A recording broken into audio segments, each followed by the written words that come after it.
Do you like mysteries? To wander through the enigmatic mist of the inexplicable? Great. I'm Merc, and here you'll find what you're looking for. Welcome to my domains. The truth dissolves into the mist.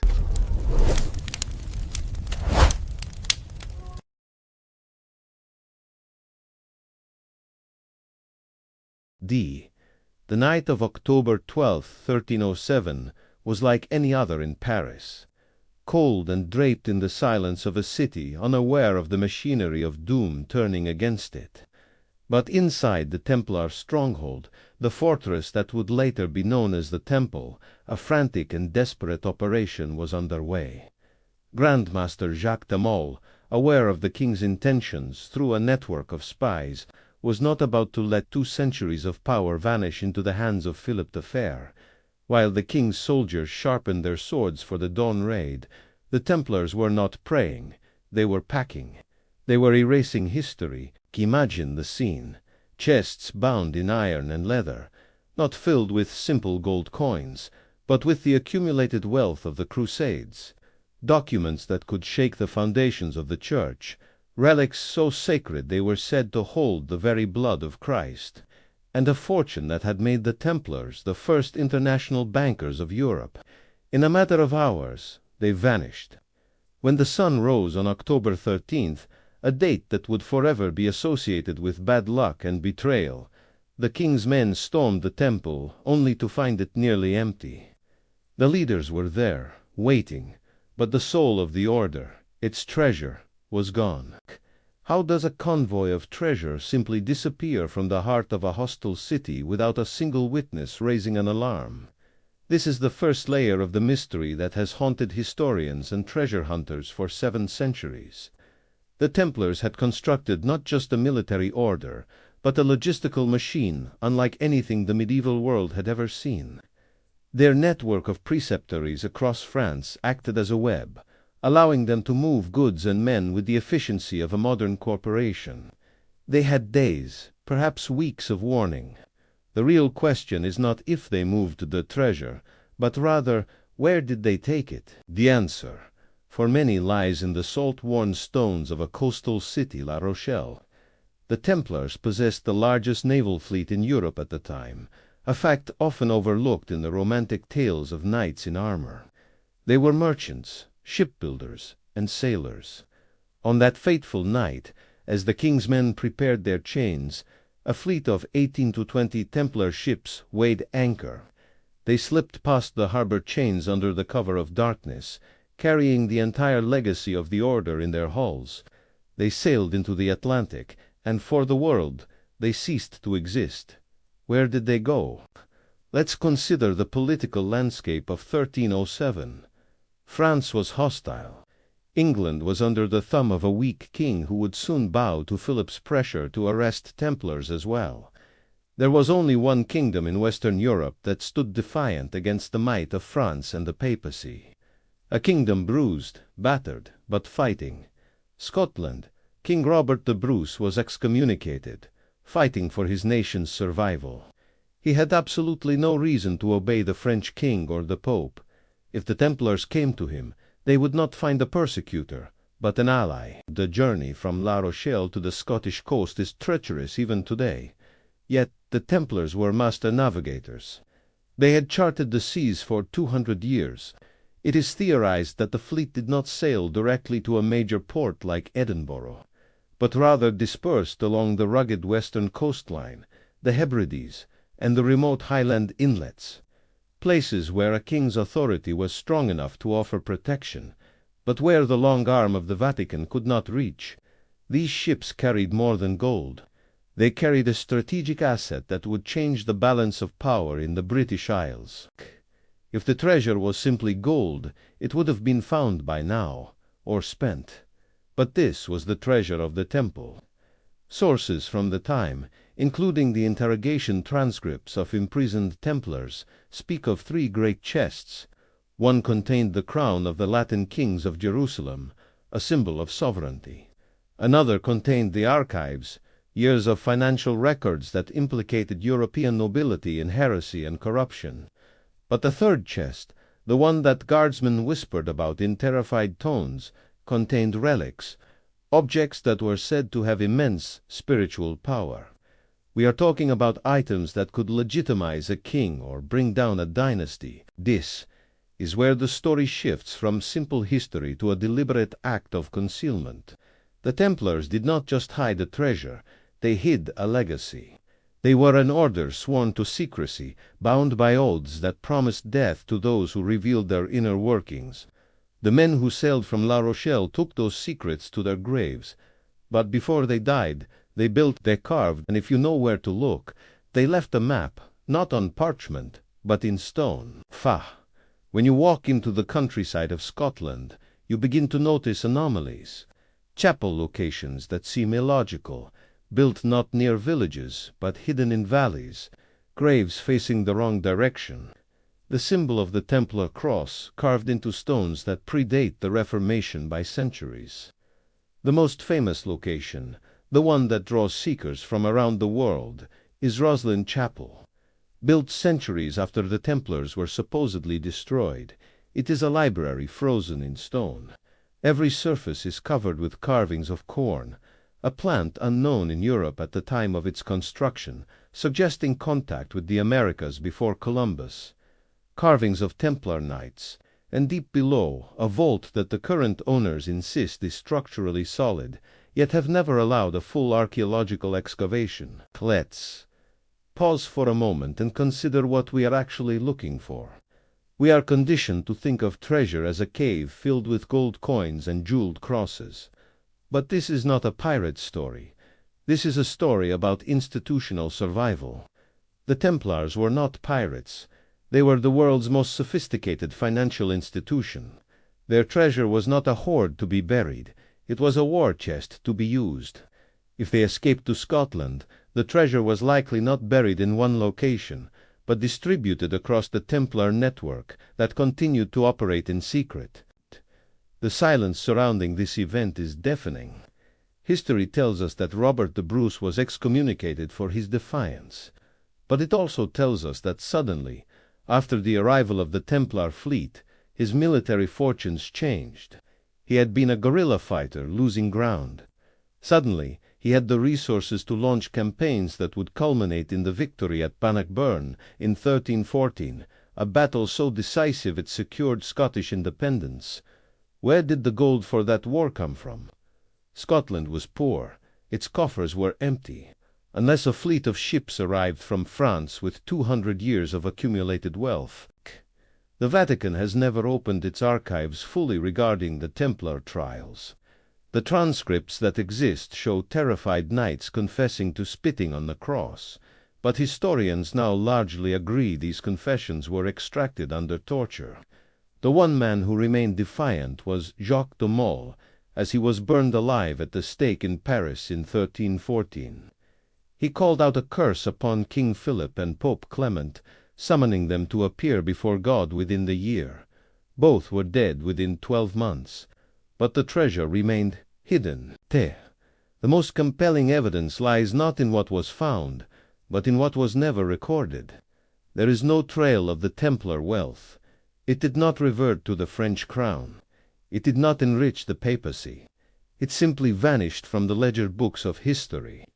The only logical conclusion is that it left France, and the only safe harbor was Scotland, the rugged highlands, the remote islands, and the protective embrace of a king who owed them everything. Consider the fate of the men who escaped. While Jacques de Molay burned in Paris, the Templars who sailed to Scotland did not simply retire to a life of farming. They were warriors, bankers, and engineers. Their presence in Scotland is documented, though hidden in plain sight. The Sinclair family, who would later build Rosslyn Chapel, are openly acknowledged as having Templar connections. The clan's heraldry, their architecture, even their burial rites, all point to an unbroken lineage of secret knowledge. It is theorized that the Templars integrated into the Freemasonic guilds of Scotland, taking their secrets into the stonecutters' lodges, ensuring their knowledge would survive not as a military order, but as a hidden society. This is where the search becomes archaeological rather than mythical. In the early 20th century, a group of treasure hunters using early ground-penetrating techniques claimed to have found a vault beneath the floor of Rosslyn Chapel. They reported a chamber containing a metal object, a sword, and chests. But before they could excavate, the project was halted. To this day, modern technology like ground-penetrating radar has been restricted in the chapel. The owners cite concerns about disturbing the structural integrity of the historic building. But for those who have studied the case, this is the perfect excuse to leave the vault undisturbed, because what lies beneath Rosslyn might be the most dangerous discovery in Christendom. What if the treasure is not gold, but information? The archives the Templars carried from Jerusalem are said to contain genealogies, specifically the bloodline of Jesus Christ, or at least evidence of the Merovingian dynasty that challenged the authority of the Roman Church. If such documents exist, they are worth more than all the gold in Europe. They are not merely treasure, they are a weapon that could dismantle the foundations of the Vatican's authority. Is it any wonder that the Church, even today, has shown no interest in opening that vault? The hunt has continued for centuries. In the 18th century, mystics and nobles scoured the Scottish countryside following cryptic maps drawn from Templar symbols. In the 20th century, Nazi archaeologists, obsessed with the occult, scoured the same locations, believing the Templars had hidden the Holy Grail.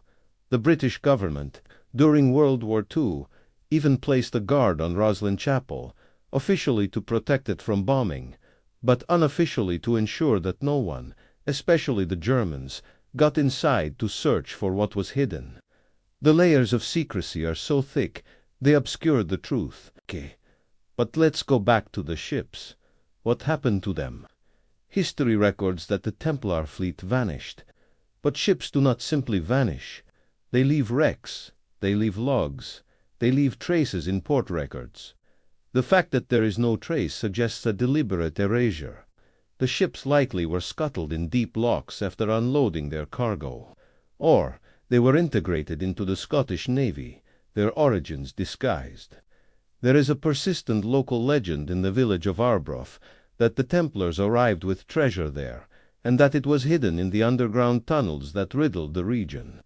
But tunnels collapse, and secrets die with the men who built them.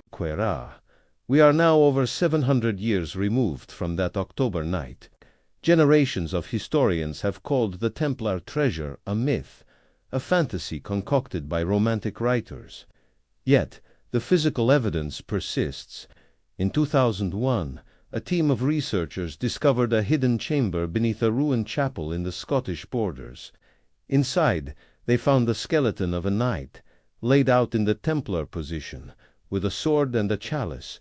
There was no gold, but the implication was clear. This was a burial of immense significance, a guardian. If a guardian was buried there, what was he guarding?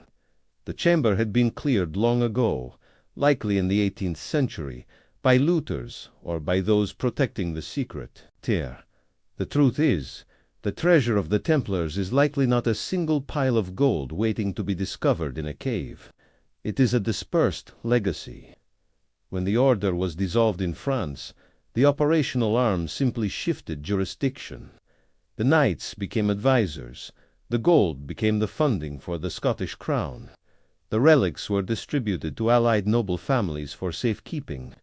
The secret archives were copied and hidden in multiple locations.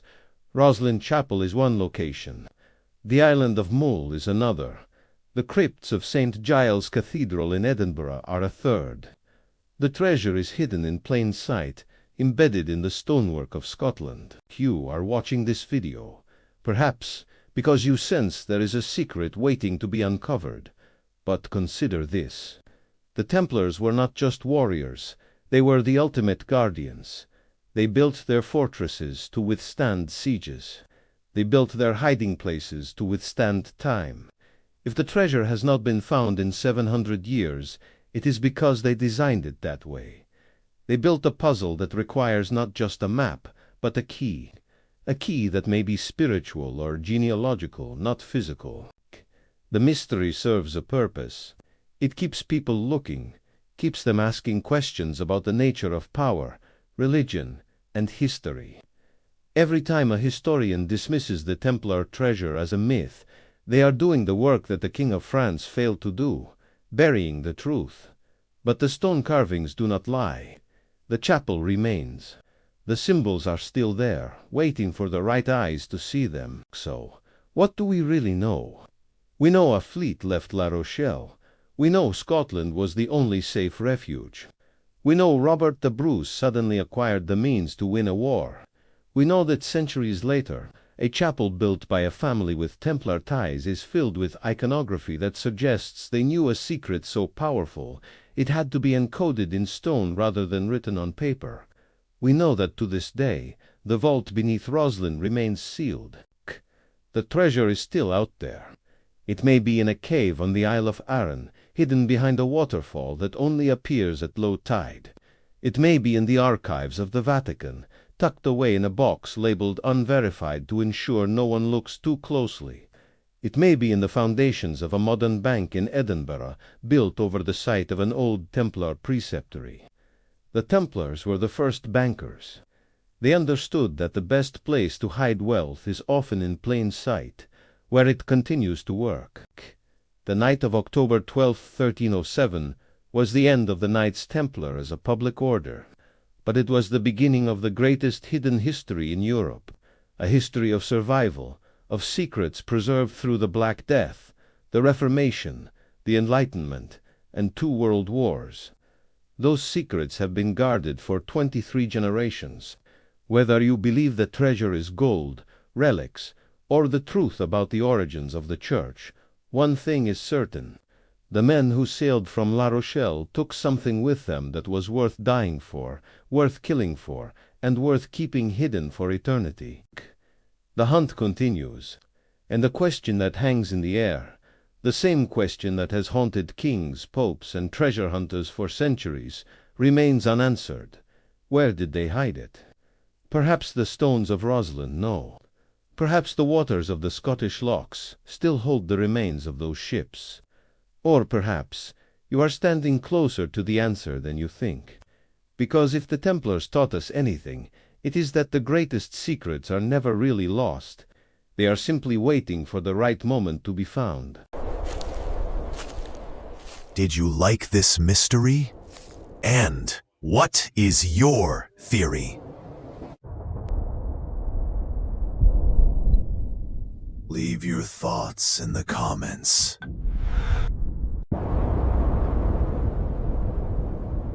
And if you enjoyed it, then like and share. I'm Merc, and I'll be waiting for you in the next mystery.